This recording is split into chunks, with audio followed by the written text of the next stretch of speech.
आत्ता झालेल्या नगर परिषदेच्या निवडणुकांमध्ये आपण अनेकांचं पॉलिटिकल एन्काउंटर केलेलं आहे. या एन्काउंटरमध्ये आल्यावर कसं वाटतं तुम्हाला?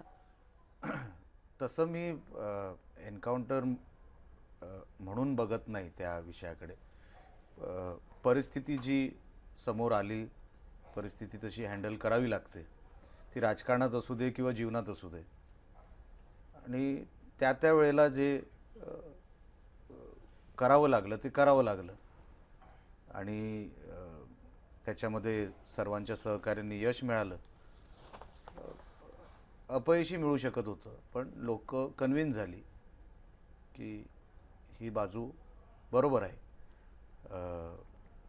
आणि मी तसं भारतीय जनता पक्ष असेल, शिवसेना असेल, आम्ही एकच आहोत असं समजणारा मी व्यक्ती आहे. पण सिच्युएशन हँडल करत असताना आपण आपल्या पक्षाची बाजूही तशी घेतली पाहिजे, कार्यकर्त्यांना न्याय दिला पाहिजे. कारण का ती बघा कशी छोट्या लोकांची, गरिबांची तशी ती निवडणूक. मग जो स्टँड घ्यावा लागला तो घ्यावा लागला. तर त्याच्यामध्ये अ, ठीक आहे आता काही गोष्टी घडायला नको होत्या.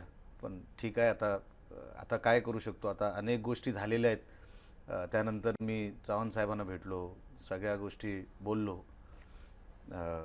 एकत्रित आम्ही हे सगळं ह्या महायुतीच्या सगळ्या महानगरपालिकेच्या निवडणुकीमध्ये एकत्र आहोत.